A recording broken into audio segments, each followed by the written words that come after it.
Okay, we're going to do one and look into the Ice Princess and Siberian Ice Princess.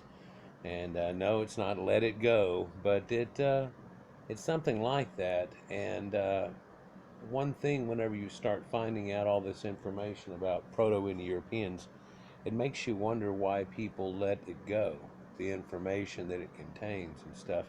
Talking and seeing a few Russian sites and things, it seems like they willingly talk about it a lot more than the West does. And the West has an idea that they just want to cover it up with a blanket of Mongolians everywhere from Anatolia to the right to China in ancient times, and then, of course, Russia up above it in Siberia and Alaskans above that. But that's not the way that it was and really even is to this day. But there's another to do with that. I've got a one coming out on Genghis Khan and the Mongols. Pardon me.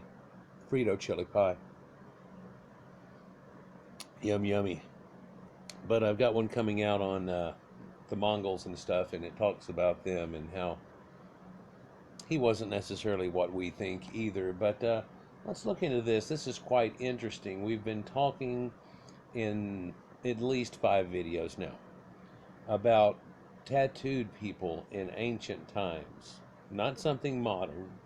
And I know a lot of people think modern tattoo. Whenever I grew up, I was led to believe that men in World War II going into the islands saw the island people being tattooed and stuff and decided to do it and get mom tattooed on there and stuff. But that's not necessarily true either. Tattooing has been going back for a long time. In fact, there was only a stretch in the Middle Ages there where people really weren't doing it, and it was Caucasians, and something that they did definitely. It shows up on their skin really well. Um, but here's a recreation of her, and I'm sorry my format is not good on this anymore. It's lost the effect that whenever I click on it and it gets bigger that I can explode it instantly. It's now done it in a side view and a sidebar, and it makes you want to go to the site itself. So it's kind of ruined it, and I don't want to do it off of Bing either because that's a pain in the ass too. So we'll just try to deal with it just a little bit while I look at some pictures here. But this is a representation of what she looks like, and this very much looks like a UK BBC lady that I've seen before. I'm here in America, and stuff, but and I'm talking about a little older in time too. Oh man, what's the lady's name now? Lynn Redgrave looks a little bit like that too, but no, no, no, no, no, no. This lady had that wider mouth and the thing. She looks just about like that, but different colored eyes and stuff. Um, Anyhow, so here's her one representation of her, just one, and this is what it actually looks like. And so they've had to do that forensic wise. It's got a lot of her skin on everything except for her right arm here until it gets down to the hand, and her face is fairly well rotted away, the skin on it, but the rest of her skin has stayed pretty much there and pliable. Now, it's not the only one. They've got this other one here too that is showing all these tattoos on her hands, even though she's still got her coat like on, and she's got blonde hair on her and these long blonde braids. And you saw that one there had brown hair and brown braids, and she's got tattoos and she's got tattoos. And this is your Amazonian women and stuff, and the thoughts that had went along with this. This is a good picture of the body pretty much here that you can see in this famous tattoo that everybody likes to mimic so much. Um, so let's go out here a little bit and take a look as we go in. There may be a better picture right there. See, that's what it looks like if it blows up in the side. And you can see the giant horse that seems to be on her shoulder that's here, and her blonde hair and her curls and such. But they give the depiction of these people quite often. They try to give you the depiction that looks like this. And that's quite different. For this woman looks half Oriental Mongolian. And that's the idea they want to push. She even has a little pointy hat on like that. But we've talked about pointy hats and witch hats and everything, and how that comes out of the Scythians. And so this is a narrative that you get there. But whenever you would look at the other one having the blonde hair, the genetics and the connections the Proto-Indo-Europeans have in what ended up becoming Europe in the first place, you know that that's probably some driven kind of lie like we get quite often. Here's that tattoo, and it's real neat. A lot of people have been taking into putting it on themselves, and it's a fanciful creature, prancing looking. It's a deer with an extra elongated type headdress that it's got of its rack that a deer would have. But there was ancient deer in this time that had a huge rack on it and was larger than your normal deer. And a lot of people have made the assumption that this is probably that. And the weird effect is its mouth has this hooked beak effect. And a lot of people have made assumptions on that, and I've heard even flamingos. But it's the beak of a vulture. And vultures connected to these people and the ancient rites and the ancient burial rites that they had for a lot of them and things. And vulture symbology goes back a long, long way. And the zodiac symbol of a bird quite often would not be a falcon or an eagle, but could be in the same vulture that goes with Sirius and so on, Cygnus. And you can look at the hands on this. It'll blow it up some here, and you can see that it has tattoos on each finger. See, that's what it does whenever I try to blow it up, and I'm not able to. So let's just do it this way, even though it looks terrible. But if I blow it up here, you can tell it's got tattoos. They look like sun symbols on every finger except the ring finger, which is conspicuous. Again, they try to show you this effigy here, and then here's that large, proud top of her hair being able to stick. Well, that's not her hair. There's no way under even modern Aquanet that you could really get something like this going. And the representation that's on the top of the chest that shows this is more of a witch's hat type of thing. And while they try to show them more ethnic in these pictures, seeing as how they found a lot of blue-eyed blonde ones and checked out the genetics and figured out, nope, then they maybe should quit doing this. But there are people that show that this side effigy here shows something that looks very moose-ish. And of course, they don't really have exactly that creature there, but it does correspond to that giant stag that they had a long time ago, which actually correlates to Cernunnos and the master of the forest or the king of the forest, like what you hear start Bambi out with, if you will, right? So that's pretty neat. And there are some neat correlations to this that don't come out very often. And the reason I held off doing this is I feel like I did one too many Proto-Europeans at one time. And sometimes I feel like, oh, I don't know, like whenever I did all the cave art and kind of like in a 2-week period put out 12 of them, that maybe people got a little sour to that. I don't know how into cave art you are, but so we've tried to go around and around a little bit, and I thought of it being a better idea. And as I spoke long ago and many times since, like a spider on a web, they don't just hang out one spot. They have to keep making connections, and I have to keep making connections. So here's ancient deer worship and everything, the fanciful type beast. There's mythological beasts and everything here that they've got going on. That beak, strange tattoos. Well, I've showed you recently that they have these tattoos on Egyptians. They have tattoos on Utsi, the Iceman, who looks like he's dabbing. They have tattoos all over the place and throughout the ancient Caucasian world here. And it shows the connection that must have happened, like pottery, before there was even that there got to be some type of connection.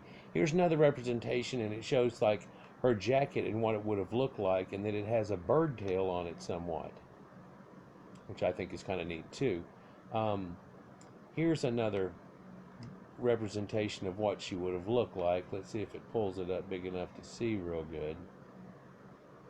Really? And that looks like an English farm lady. And to me, I don't know if y'all are familiar with the series or anything, but you remember Little House on the Prairie? Yeah, that looks like the mom. Yeah, and I'll be damned if she wasn't as European English as you could get at the time. But they like showing things like this and putting the lady on the horse and everything, and the Mongols and so on. But I'm doing one about the Mongols that I told you about that kind of changes the idea of what those people look like, and you can see it there. There's one more picture I wanted to show you here, or maybe a couple, like this one. That outfit that's on her shirt have an embroidery into it. Now this is extensive fabric. What they aren't telling you is that part of that shirt is a striped pattern that's somewhat like tartan, but not. But then again, here also is something that looks very pheasant-like, very quail-like, or peacockish. And that just looks odd. Oh, by the way, in these burials, they are actually taking out the insides of the body with all the organs and such whenever they do this.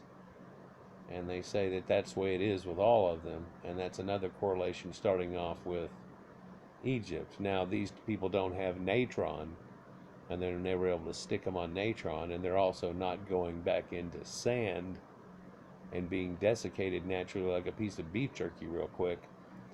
But what's different and special about this, and her blonde golden hair that you can see curling around still, is that she is the frozen ice princess, because she's under permafrost and basically was frozen all the way until we found her.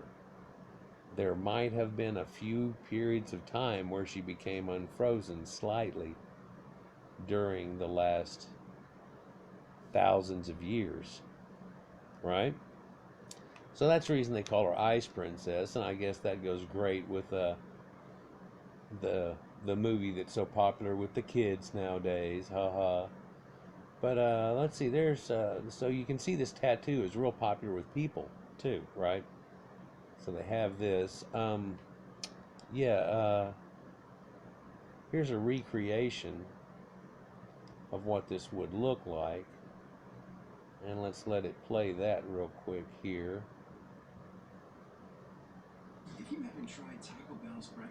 Have you tried Taco Bell's breakfast crunch wrap?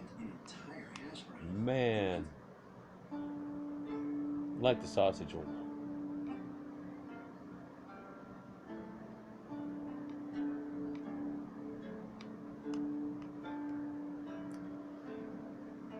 So going off the skull and doing a direct drawing off the skull and working off of it, what would it look like? Adding some touch in and shading. The long auburn hair she had.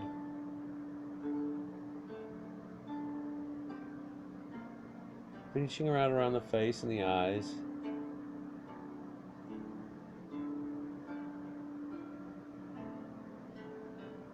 Try to give her a little touch up, make her look more alive, brand new.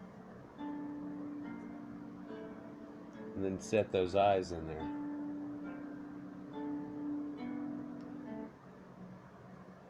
And, isn't that amazing?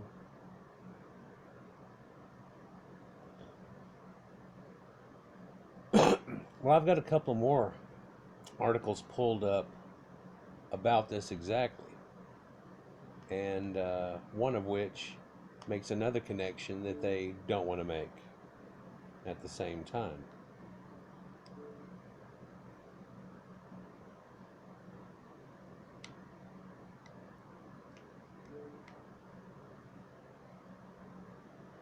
Because these people, of course, are pro marijuana and they're pro medical marijuana, and they've come out with this article based on paleobotany. And like I've told you, you can't get this part of the knowledge out of the regular papers. For only two out of all the ones of the Proto-Indo-Europeans have I found has something to do with hemp rope instead of just saying rope or anything, and they never mention cannabis or any rituals or anything, or surely not a bag of pot. That lady was found with a bag of pot, and there's a reason why, and we'll get into that. But it's not necessarily the reason why, for you don't have to have the same thing she did to do it, but it's remarkable that people that smart back then.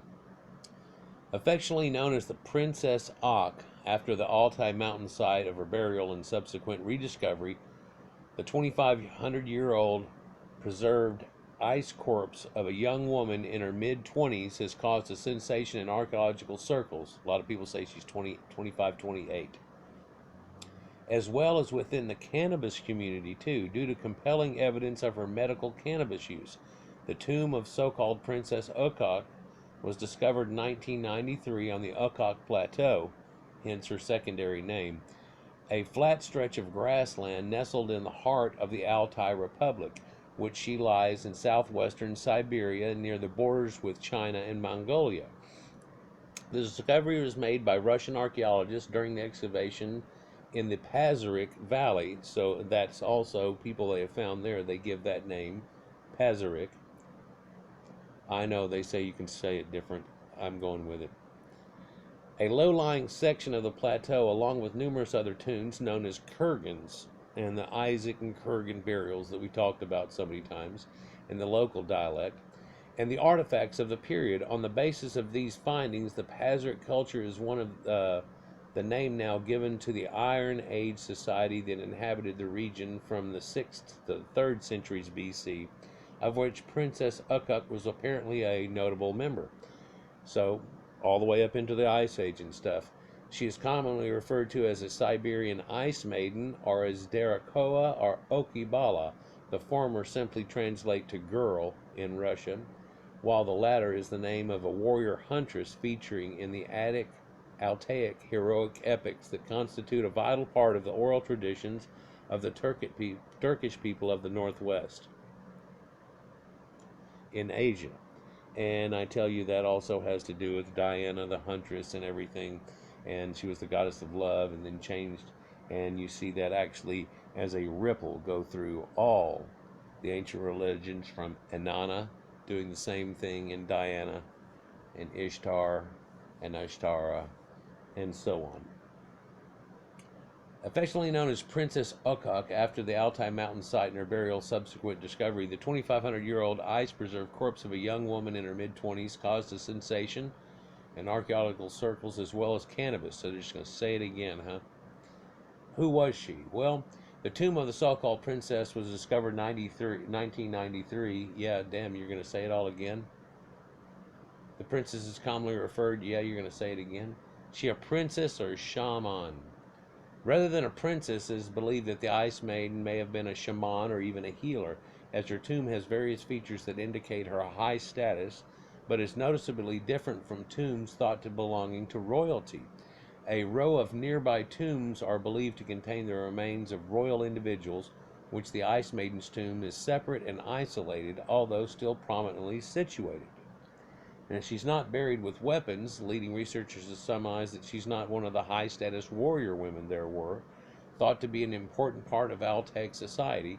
Jewelry found interred with the cadaver is typically wooden with gold plating onto it. So gold leaf, they were already doing it at that time to the point, and is somewhat inferior to the solid metal items associated with Pazyryk royalty. So she had faux gold jewelry and not solid gold jewelry. That was the other thing I wanted to show you a picture of, is this incredible necklace that these people made. Maybe I can try to end with it.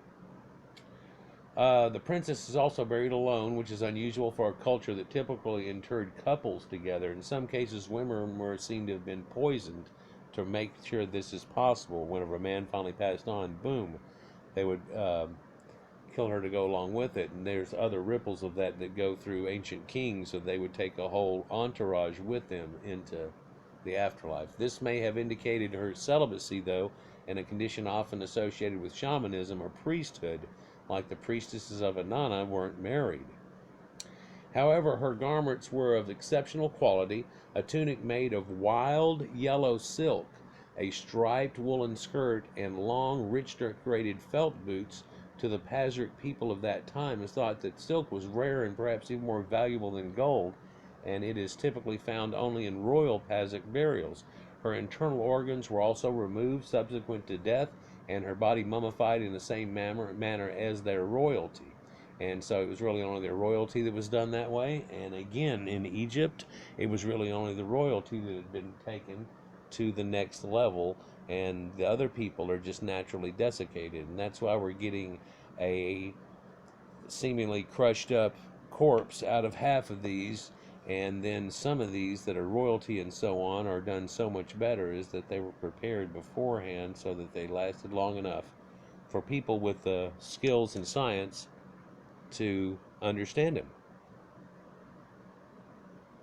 Otherwise, we'd have people from all over the place possibly trying to claim them, like the Egyptians and God knows what. But ultimately, she was to meet with a tragic and untimely death. And this is the important part. There's evidence to suggest that the Ice Maiden suffered from osteomyelitis, a bone or bone marrow infection from childhood or early adolescence, which eventually infected her bones, which would in all likelihood have caused her significant pain and possibly disabled her, maybe making her start to have all kinds of back problems and things like that, and with joints on her and stuff. For a nomadic equestrian society such as these Pazyryk people, it is thought to have been weak or disabled individuals would have been extreme difficult keeping up with their healthy peers, and it is likely that such an individual would have been needed to boast some special significance to her people for extra consideration to be paid to her survival, let alone that she would end up having this special type of burial. But old crones are all bent over and everything, and there's a reason sometimes some people have a analysis. There's an old ancient belief, and it actually carries through belief system, that's something that's not openly spoke of, but you have to derive from it, is that people closest to death and people with ailments and stuff seem to be closer to God, because they're kind of afflicted in that way, and therefore help and thing is put on them. And a lot of times when people were dying back in old days, people would go to them and ask them prayers, so they would go to heaven and ask God, if they got there, to help them and do things like that. And a lot of sacrifices were done for that same reason. They would tell the maiden or whatever it was that she was supposed to help everybody and make it rain for us, help us out. And then they kill her or whatever, and she's going to go to heaven. Analysis of the preserved corpse has indicated that around the age of 20, the princess began to suffer from breast cancer, and the tumors grew and metastasized, and by the time she was around 25, ultimately led to her death. Although some estimate her death to have been somewhat later, around 28, as I said earlier. It is thought that the burial site was part of the traditional winter camp instead of the summer camp that they would have, and these people were semi-nomadic, for which the tribe would have returned to each year when the weather grew colder. Inquiries along the right side of her body indicate a fall from a significant height some months prior to death, potentially a result of falling off of her horse due to progressive weaknesses during the journey to the site. So you have to conjecture and everything, but it's possible that she fell on the way here, and then due to complications that happened out of that, she went, but she already had cancer taking her. Now, Princess Ukuk used cannabis, though, to ease that cancer pain. Due to her ongoing illness, it is likely that the Ice Maiden would have needed to avail herself of the pain and use the strongest of all painkillers. It is known that the people of the Altai Mountains have long made use of wine, opium, which really is a painkiller, henbane, mandrake, golden root, and ephedra as part of their extensive natural pharmacopoeia, but also marijuana, hemp.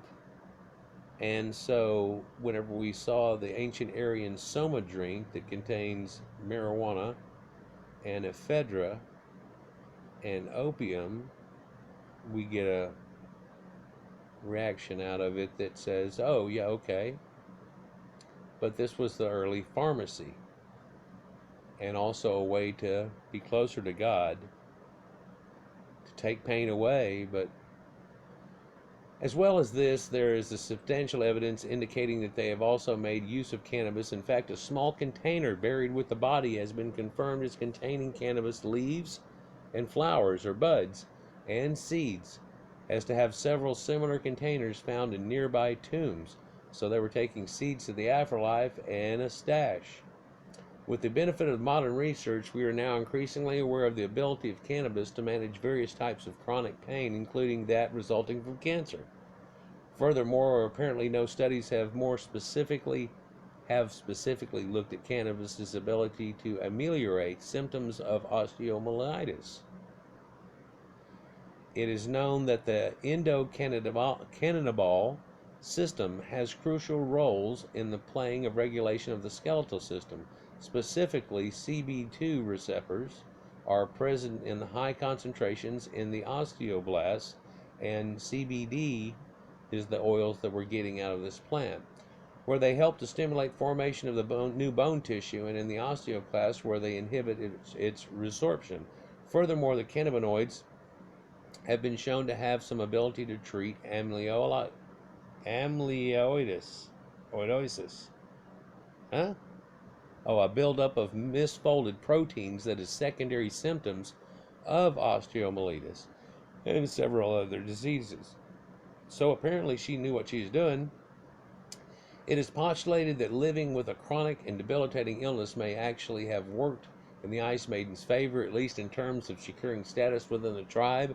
Physical frailty and inactivity and closeness to death go often hand in hand with perceived spirituality and asceticism. This concept is still very evident within Hindu cultures, Sadhu culture, and was not unknown to the early Christians and various other religions.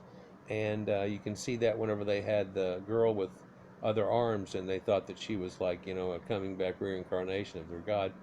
The reason for, and there was a kid too with a very bad cleft palate situation, and it really bisected his face, and they said he was like Ganesh. For the reason that this is perhaps partly that mental acuity and meditative ability can be honed in spite of perhaps even due to physical weaknesses, and perhaps also that the concepts one finds oneself focusing on when permanently ill and are in facing death are concerned with the human condition and hereafter, or the spirit world in many belief systems is a matter of course. But also, there's an effect too that we still find today. For a lot of times, if you find somebody that's blind, they have an extra sense that kicks in because of it, because their physical part of their brain that uses a physical acuity of vision starts getting used in something else. Like that blind guy that can do additions faster than you can type it in, like the one that can memorize any piano part of stuff, just the most obscure thing, and play it right back to you, and things like that. But it's known as savantism and stuff like that too, isn't it? As well as easing chronic pain, and use of mind-altering substances such as cannabis may also have assisted the princess in shamanic practices and being closer to God due to their potential mind-altering effects, which have been utilized throughout history in shamanic cultures to achieve communion with the spirits, or to achieve the trance-like state of consciousness believed to be crucial for curing sickness in others. Pazeric cannabis use. Aside from the container found in the tomb of the Princess Akak, there have been several other archaeological finds that indicate that cannabis use was prevalent and widespread in the Pazeric culture and a lot of others. Prior to the 1993 excavations, a series of digs in the region were conducted by the eminent Russian anthropologist Sergei Rudenko between 1929 and 1949. In every tomb uncovered, a personal hemp burning kit with signs of wear and tear was discovered alongside everyday items such as weapons and tools, indicating that the kits would have been regularly used. But yet, this isn't reported normally in the file that comes with it. The kits consisted of a teepee-like felt and leather structure. So it's a little teepee, like a little pup tent, supported by 6 poles, although some accounts, like Herodotus, I think, said 3 poles. But, and a small bronze brazier, or a cauldron, filled with stones and charred cannabis seeds. But where's the rest of the stuff? Oh, it burned away. Very similar to the braziers described by Herodotus, though. In Herodotus and his famous reports of cannabis use, small leather bags containing cannabis seeds and other fragrant seeds such as coriander and yellow clover were also found in some of the tombs. And so this gives an idea of incense and its connection to things in pot and so on, and as I've talked about, and that also connects to the incense that was used in the early churches and things like that, but that went away. Now, Herodotus describes these people, and he says that they're nomadic and they don't have any place of permanent residence, that they move around a lot and they take their house with them. And people just run over that last line like it doesn't mean anything, but I did a video about Baba Yaga and her magic hut and how they have these giant yurts on these huge platforms that they build out of wood, hooked up to huge wheels, hooked up to multiple horses, and pull them around and so on. And you can see that in the Indian art and the Mahabharata tales and things of these amazing carts and things that they had then, and it has to do with that. But he also says they get in those tents and they puff out smoke like crazy, and then they come out and they hoot and they holler and they act as fools. The Pazeric culture was closely related into the dominant Scythian culture of the Central Asian steppes that lie to the southwest of the Altai Mountains. It's common to find Pazeric and Altaic peoples referred to as being Scythians. But while they certainly appear to have had ongoing contact and exchange of ideas, they were independent of each other with different, although related, languages, ethnicities, and traditions. The Scythians are generally considered an Iranian-type people, although some scholars postulate an Altaic origin and that migrated from the Central Asian steppes to southern Russia. On the other hand, Altaic peoples generally fall into the Turkic, Western Mongol, and Tungustic ethnic groups. They do now, but they didn't then. There remains some controversy regarding the Pazeric culture itself, but it is generally considered to be Proto-Turkic. But we find out whenever we check them genetically, they're not. Despite the complexities of establishing the exact cultural background of the Ice Maiden and her people, the Altai people still retain a strong sense of family and venerate their ancestors. And here you can see someone in this man's family. He's grandpa, and he is very, very Mongolian, if you will, but his grandson doesn't look like he's got anything to do with it. He's got blondish hair. The degree of cultural exchange that went on between the ancient peoples of the region suggests the knowledgeable medicines of herbs such as cannabis would have widespread during the time she lived and died. Her lifespan, although short, may have been overlapped slightly preceded that of Herodotus, who penned his famous descriptions of Scythian cannabis vapor baths in those tents in around 450 to 420 BC. And but whenever you hear about those tales, at best what you get into an archaeological study is they'll say various fragrant herbs.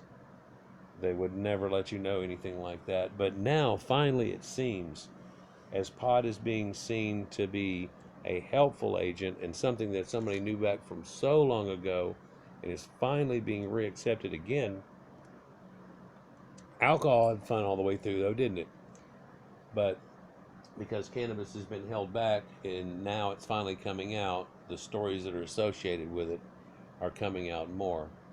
Hey, did you know Bing Crosby used to smoke weed, and he smoked weed with David Bowie right before they sung on TV on the Christmas special? That's another story. I'll tell you the whole story around Christmas time. Scythian use of cannabis, at first believed to be an inaccuracy or a lie on Herodotus' part because he is the father of hearsay, has been confirmed, though, by analysis of the contents of various tombs found around Central Asia. A stone container recently discovered in a Scythian tomb in Kazakhstan was found to hold cannabis seeds and flowers, buds, plus 8 rounded pebbles thought to be used as heating stones. So they use these river stones and heat them up, and they set them in there onto it and with the weed and get it burning, and they even pour oil over the bubbles and sit inside this hot boxing tent while they do it. And now they just tell you that when they removed her organs and everything, that she was buried with dignity at that time, and the local people don't think that she's necessarily done with dignity, and especially for them, as soon as they got her out of the permafrost, she started to rapidly unfrozen and exposed to the elements and pathogens such as fungi, which immediately began to colonize what remained of her skin and flesh. And so then they actually put it into a bath of the vinegar type alcohol, pickling alcohol, just like they used on linen in 1924, and then so she stayed pretty much preserved since that point. But now they decided to rebury her, and I think they're going to make some little mosque, little thingy for her, some little, not a mosque, a little whatever, for her. Yeah, it would have been a mosque or something, anyhow. So the tribal leaders now have been fighting back and forth with them for a while and wanted to get it interred back into the ground. And while it doesn't actually genetically attach directly to the people that are wanting it back, like much American Indian finds, it's going to go ahead and go back in. But they've gotten the information of it that they needed to, and did another preservation to it that should have it last for thousands of years longer than it was going to, even if left alone in the first place. And when it gets reinterred again, it will go back into a permafrost state, at least as long as that area stays frozen. So, anyhow, the information we've gleaned from the Princess Ukok is groundbreaking, but the need to respect existing populations who may share kinship with her and perhaps overrode that fact in itself. And one thing that's important, and I guess the thing that you can take out of this, is that she had cancer, and a type that marijuana known to really help a lot. She had another ailment that the bone disease with the infection, and it's known to help it and the thing that happens after it. And it comes to show that some of these people that were just extracting and trying to make medicines out of natural things that come from the earth, like aspirin I've done a recent video on, and other things, figured it out pretty damn good. To this day, we haven't made a painkiller near as good as opium. And it's hard to make something that is safe as marijuana is. For hell, if you take enough aspirin, you can kill yourself. Anyhow, guys, like, share, and subscribe. Oh, wait, no. Let's see, where is this other piece? There's a... Now, this is BBC, so I'm not going to be able to show it. I'm just going to be able to have to show seconds of it, I guess. And after this commercial, of course.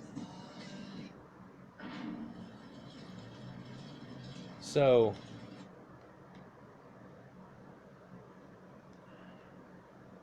here they are in like Altai steppe region they're talking about. And there's a few standing stones around there too. Siding stones. Right? The Ice Maiden In fact, they line up on solstices and things like that. And these were great horsemen and horsewomen. And that last picture I just showed in something recently, and they domesticated the horses that we know of today. They're a little piece of artwork. They had no written language. A lot of what we know is from Herodotus.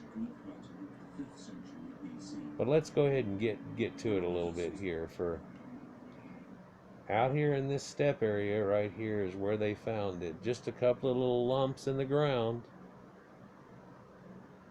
And they started digging. And wow. And through these little valley areas here, there's hundreds of them. And they dig out the mountain parts of it, rocks.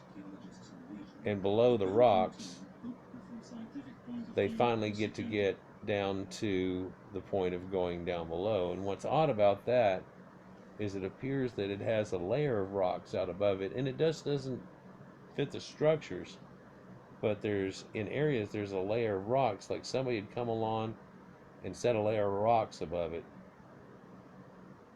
and that seems strange too. Now, when they first found it, it was dug in here, and this is actual footage right here of them trying to get it out of this permafrost. And the first bodies they found right there are actually just horses. And quite a few horses. And so that would give a clear indication of status too, for that's usually only with royalties or somebody that's real important, and 6 of them. They were all in ornate gear. Now that ornate gear was not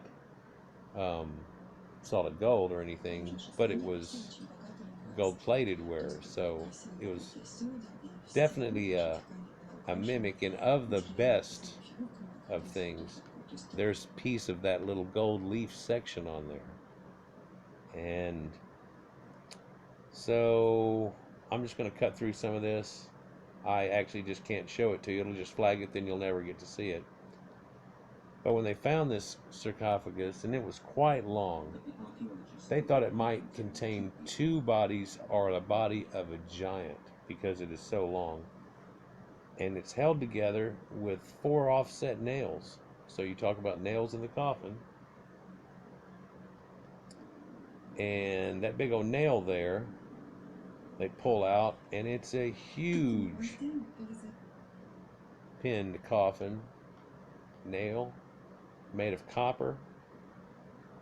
And there was 4 of them again, sealing the whole thing off. Well, so what do?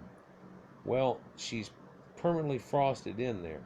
So they took a couple of barrels of local river water that they have there, and they started heating it up to above room temperature, and then they started pouring it slowly over it with coffee cups to get it to expose. And this is actual footage of them doing it. And so you can see them working, and one of them's working more in an area and one's working in another area, and part of this starts to get exposed right here, the highest of places, if you will.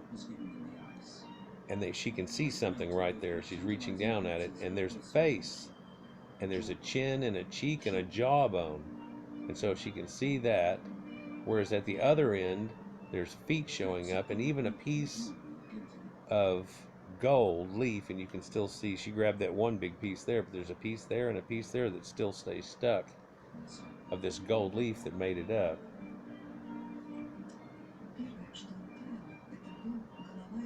The head was the first part to thaw out, but also was the first part to start rotting as they tried to figure out what they were going to do with it. For at the time they did this, it was summer. You can see they're not wearing as cold of wear as they would have, and as soon as they took her out of the permafrost, decay started in.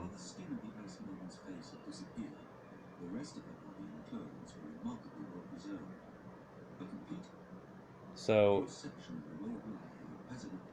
you can look here, she's got even some pouches attached to her around her belt and everything that they've got going on.